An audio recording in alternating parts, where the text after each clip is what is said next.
Hey, welcome back. We're doing another edition of Pages Promotions Virtual Book Festival Autumn 2020. We are a production of Indie Reads TV, and we find our home on CNM TV in Troy, Michigan. And we again really want to thank them for their kindness and support. We're reaching a ton more people, book lovers everywhere, because of their kindness. So we really appreciate them. Today, we are doing another book reading with Diana Dawn, all the way from Dallas, Texas. So she's got a really cool book. We're going to talk about it and have her read a little bit and take some questions and answers. Diana, welcome. Thank you so much for being here today. Thank you. Thank you for having me. This is super fun. I'm meeting authors I never would have thought I would have connected with. So I'm just really loving this format because I'm being super selfish about it. So welcome and thanks for coming in. Can you tell us a little bit about your background and how you got started writing? Yes, actually, it's kind of a funny story. So this is the first book in my series, Fallen Snow. And in the late 1990s, I was part of an online writing club with a group of ladies that we all shared stories and wrote stories together for about 10 years. And then, it shut down and we kind of went our separate ways. And I didn't do anything with the writings until, like last year. And I decided, well, why let all that go to waste? And I decided it's a series. It's going to be a total of 12 books. And I've got the first 7 out now. And then this Friday, or 16th of October, is going to be the 8th one's coming out. And then I'm going to wrap it up with 12. And it is about, I love Snow White. I've always been, here's my Snow White, apples. Yeah. And I've always loved Snow White. So I decided I'd take the character of Snow White and what would happen if she's running from the huntsman, her stepmother, and she fell into another world, like a present day, but a remote village with other people that are in present day and all different kinds of people, and what would happen to her in that kind of environment and how she would react and her relationships with the other people, and how would she find, say, her handsome prince in a different world than of her in the fairy tale. That is what the series is about. Awesome. Wow. Congratulations on the ambition of writing so many books. I think that's incredible. I'm not a series writer, so I'm always fascinated by people who can write series. So congratulations on that. When I'm done with the series, I think I'm going to go with standalone just because I love writing romance. And this is sort of a fantasy romance adventure series. So I think I'm going to continue that and then just write standalones and then see how that goes. Awesome. Fantastic. I would love it if you would read a piece about 10 minutes for us, and then we'll take questions and answers at the end. How's that sound? Yes, that'd be great. Awesome. Okay, the microphone is yours. Thank you. So this is from chapter 7. She's kind of established in this village with her friends, and they're having a Halloween party. I thought, well, it's perfect right now, October, and there is illumining thing about the witch. They're afraid about her witch, the stepmother, not sure where she is and what's happening with that. So that's kind of what I'm going to go into here. Fantastic. Ouch, cried Snow as she tripped over the rocks by the side of the cabin. Are you all right? Rain crouched near her when he heard her fall. Yes, I just scraped my knee. That darn punch won't allow me to keep my balance very well, Her words were slurred from the rum punch.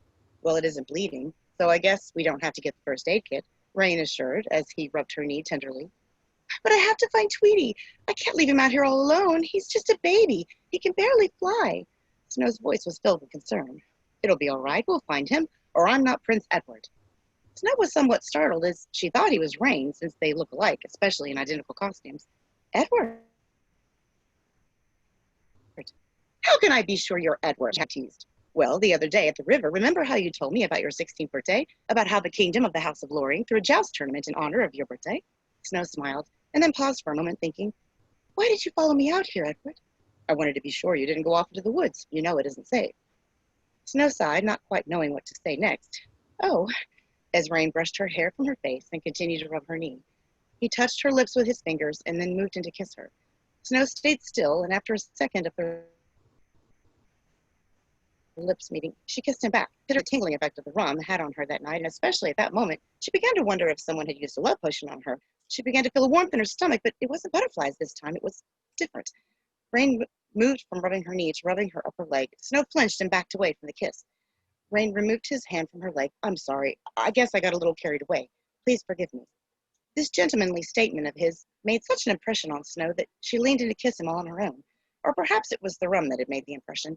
But nevertheless, Snow thought she had finally gotten her prince, that Edward had finally fallen for her. Rain, Snow, are you over here? Oh, good. I'm glad you found her, Rain. I was worried. Stevie had found the two of them over by the side of the cabin. Snow frowned. Stevie, this is Edward, not Rain. Well, that's strange. I just spoke to Rain a moment ago when he went looking for... We're fine, Stevie, thank you, Rain interrupted, trying to salvage his disguise. You'd better get back to your watch. After Stevie had left, Snow stood up. I trust Stevie, and you are Rain, aren't you? You tricked me. Snow, I can explain. I was only kidding. I was about to tell you, really. Snow was furious. Why would you say you were Edward? How would you know about my 16th birthday? You were spying on us the other day at the river, weren't you? What else did you hear? Rain tried to hold her hands in his, but she pulled away. Snow, I know that true love can't be found in any royal marriage decree, no matter how sacred it is. Snow's jaw dropped. You must be eavesdropping on everyone in the village, aren't you? Snow, I wanted to show you what love really is. You aren't in your century anymore. You don't have to follow those silly rules, having to marry royalty over love.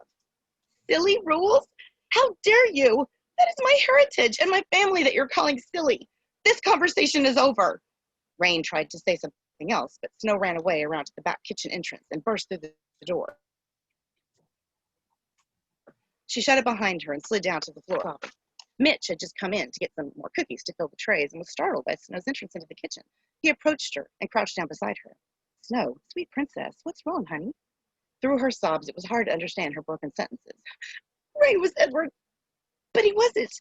But I thought he was. He tricked me. He kissed me. He knows about everything. Why? Why is this happening? Why am I here? She began to sob uncontrollably. Mitch pulled her into his chest to cry. It's okay. It's going to be all right. You can cry. I don't mind. You can tell me everything. I'm a good listener. I hate to see you unhappy, Snow. You know that. He stroked her hair with his hands as she buried her face in his shoulder. She stopped crying as Mitch held her closer to him. She felt that warm feeling in her stomach again. She remembered her dream about how Mitch was the royal prince instead of Edward, and how she wished it were really so, just as she wished it now. She remembered that tonight he was supposed to be her prince, and she was his fairy princess in their matching costumes. She pulled away enough to look into his eyes. She found that loving, soothing look he always had waiting for her. It was the same look even back when she fell into his arms out of that orchard tree and out of the big oak tree that day, the one she now calls home. Home. Is this really her home now? She couldn't go back to her time, or she would surely be killed by her stepmother. Is this a place where she could be happy for the rest of her life? If she were with someone like Mitch, she could. With his soothing words, friendly smile, and warm eyes, she felt safe. She felt loved. So there in the kitchen, she spilled everything to him. She told him of her decree and her recent outings with Edward in the hopes that he would see fit to form a union with her to satisfy her family decree. She told him what happened with Rain just before she came into the kitchen. Of course, Mitch was angry with Rain, but he didn't show this to Snow. He was happy that she trusted him enough to tell him everything. He could also tell the rum was still having its effects and feared this may have led to her kiss with Rain a few moments ago. Snow was vulnerable, too vulnerable, and Mitch didn't like the thought of anyone taking advantage of Snow in any way, no matter how small. He leaned down to wipe a tear off her cheek, and she looked up at him, their faces, their lips almost touching. Once again, he resisted the temptation to kiss her and merely smiled. She smiled back and kissed him on the cheek. Then she looked deep into his eyes. Why is it that you've never kissed me, Mitch? Snow slurred her words, still struggling with the effects of the rum punch. Do you not like me? Mitch was caught off guard and almost stammered his words at hearing her question. No, dear. You couldn't be farther from the truth, sweet princess. I have wanted to kiss you since you first fell into my arms out of that tree the first day, but I never allowed myself to do so. I know that you are from a different time and culture, and that it's probably not considered a very proper thing where you come from, is it? Well, Snow looked at his costume. Since you're dressed as a prince tonight and I'm dressed as a fairy princess, we could just pretend for one night that it's proper, right? That you are my prince and I'm your princess? Mitch wanted her words to be true so badly. He smiled. Yes, that sounds lovely. Tonight is ours, princess. He leaned in and kissed her gently. The warm feeling in her stomach spread quickly all the way down to her feet. As he kissed her, Snow touched his cheek, then brushed her hand through his hair. He pulled her closer and put his arms around her. The kitchen door opened. Hey, Mitch, did you ever find any more of those? Kate's sentence trailed off as she saw Mitch and Snow by the back door. Snow pulled away upon hearing Kate's voice. Mitch jumped up, helped Snow to her feet, and began to stammer an explanation. Snow's having a bit of a rough night. I was just trying to calm her down. Kate giggled. Really? You don't have to explain anything to me. I'm just here to satisfy a sweet tooth. Please continue. I didn't mean to bother you.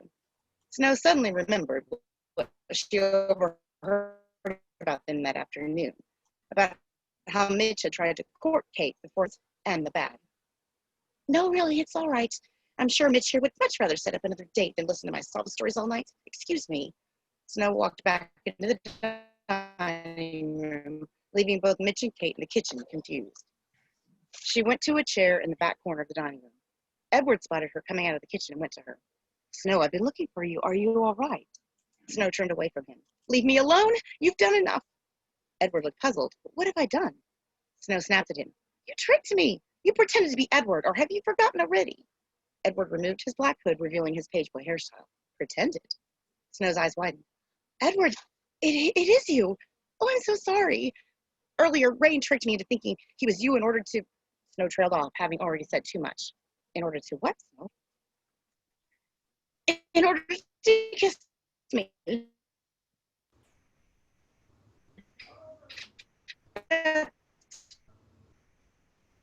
Towards him. So, what you're saying? Well, I guess so. Why is that, Snow? She swallowed hard. Well, because, well, I don't know. Edward began to find her innocence quite appealing, and her appearance was lovely. Why hadn't he noticed before? He wasn't sure, but he noticed her now. Oi, Snow, look, there he is, safe and sound, he is. Stevie crouched down next to Snow's chair, holding the small bird. Tweety, he squealed. Snow, you found him. Oh, thank you, Stevie. And she kissed him on the cheek. Stevie then suddenly remembered he had brought that mirror piece to show Snow. He hadn't had a chance to tell her about it yet, and thought that the party would be a good place to show everyone. He thought they all might find it interesting. But as he reached into his pocket to show her, it wasn't there. Oh no, it must have fallen out of his pocket sometime during the party. He began searching around the floor of the dining hall.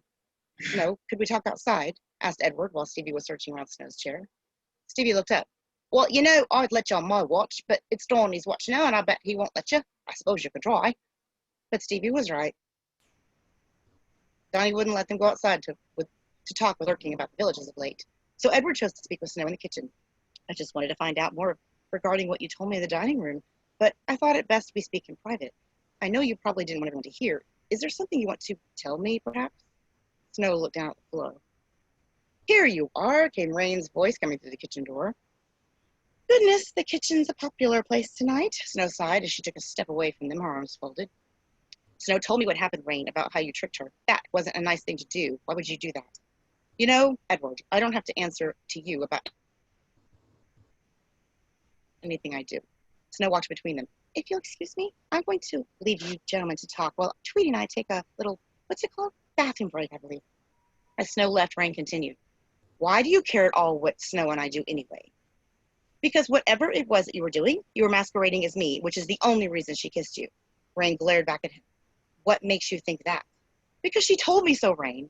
And do you expect me to believe that? Rain turned and took a few steps away. Edward walked towards him. Yes, I do. Stevie heard it. He could tell you. Rain turned back to look at Edward as fire shone in his eyes. Oh, well, I bet he couldn't tell you of a certain royal decree that Snow is trying to set you up for, now could he? Edward shook his head confused. What are you talking about? I'm talking about the stupid decree that her family has followed by tradition, where she can only marry someone from a royal background, namely you, Edward. You are Prince Charming. Can you believe that? Rain laughed. It's so blasted ironic. It's laughable. Not for Snow, of course, because that poor girl thinks she has no choice in the world for a husband but you. And that's the tragedy right there. She's so loyal to her family that she would put a blasted family tradition before true love, and was someone who would never want her, no doubt. Well, now, who said I would never want her? Rain pointed his finger at Edward. Don't even go there, Ed. Don't even try and pull something like that over on her. Just then came a painful scream from the bathroom. Edward and Rain went running in that direction. Once there, they found Mitch kneeling beside Snow, unconscious on the floor, a small pool of blood under her neck. God, what happened? Rain tried to approach her. We need the first aid kit now, right now. Someone get bandages to stop her bleeding. Mitch was almost in a panic. Kate joined them on the floor next to Snow, having had Red Cross training. She must have fainted, but her neck's been cut. Looks like just a nick. It missed her jugular, thank God. She wouldn't have had a chance without proper medical attention. Tweety was sitting on the sink watching everyone. What happened? Sobbed Stevie, crying at the sight of Snow in such distress. What's that? Donnie walked over to the wall and pulled out a shard of glass with blood on it, located about just where Snow's neck would have been had she been standing. This looks like a piece of a mirror, and it's got blood on it. How did it get here? It was just stuck into the wall here. What the? Stevie cupped his hand over his mouth. End of chapter 7. Excellent. Well done. Very nice. Thank you so much for that reading. Does anybody have any questions or comments for Diana Dunn?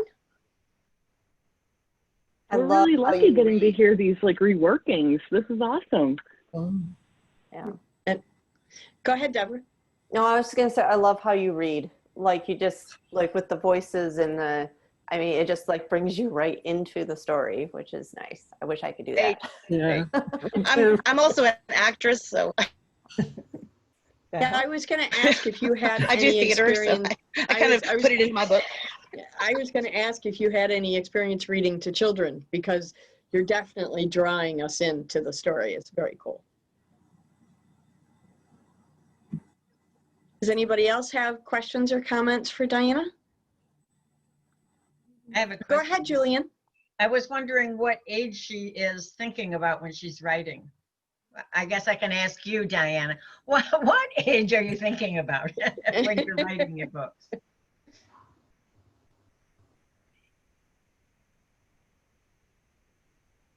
No? Did you hear the Can you say that question, again? Diana? No, I Yeah, didn't. Can you ask say it again, one more time? Julian. What age are you thinking about? What's in your mind when you see a reader with your book in their hands? What age groups are you writing for?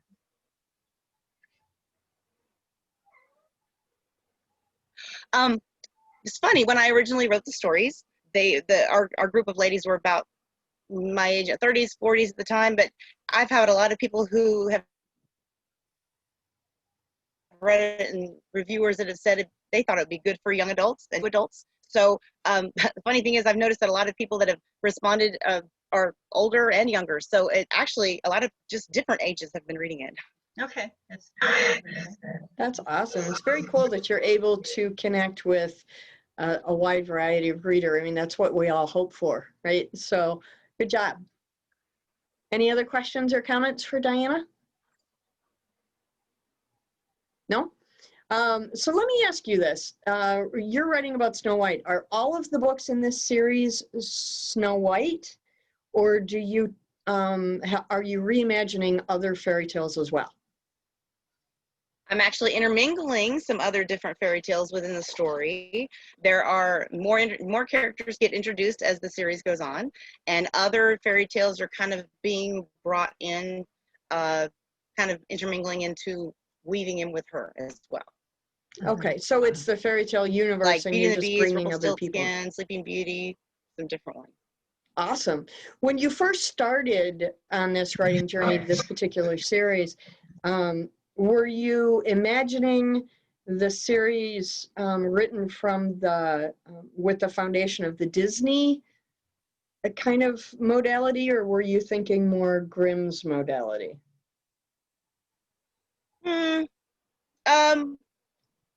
I was, of course, I was trying to just kind of stay within the middle because, I didn't want to go with any copyright issues. So probably more Disney, because I didn't want to go too dark. Later, some of the elements introduced in later books are a little bit darker, but still in a young adult feel. Okay, awesome.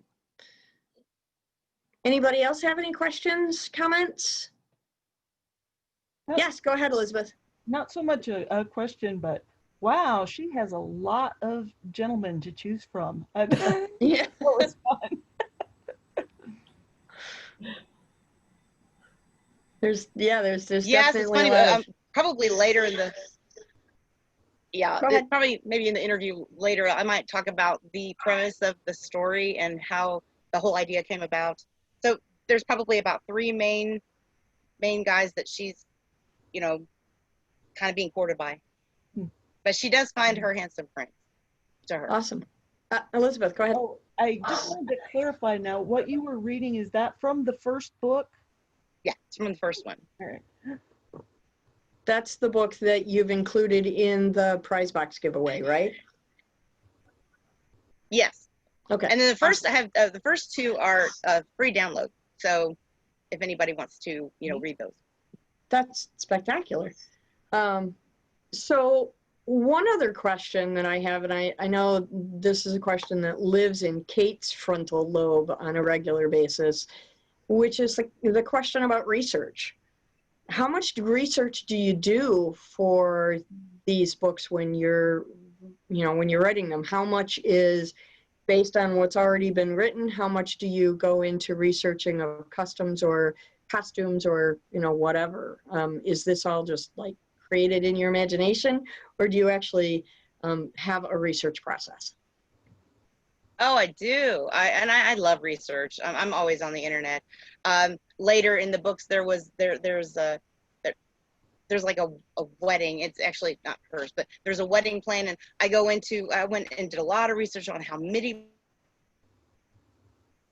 weddings used to be back in the day, what they would wear, the different the customs, and how the royalty, what kind of food spread they'd have, and the decorations and everything for what would go into a medieval wedding, because I wanted it to be authentic. So I love to do research, and I definitely incorporate that in my books. Very cool.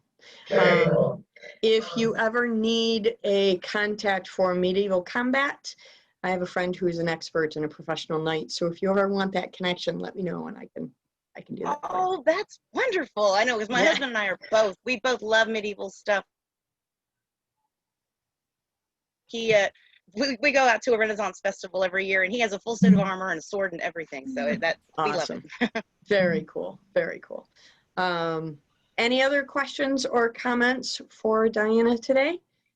We're going to do a more extensive interview and give everybody a chance to maybe pick up the book, or at least come prepared later in the month for some more questions. But this was just an introduction and a taste of it. Before we wrap up today, does anybody have any other questions or comments? Diana, Yeah. do you relate to snow in any kind of personal way? I knew you'd ask that. I actually have a huge Snow White collection. I've been collecting Snow White stuff since I was a little girl, and I always dress up as her, and that's why I decided to create the series around her, just because I feel like I do relate to her. She's my favorite storybook character, probably favorite fictional character. Awesome. Very fun. Any other questions, comments? No? Okay.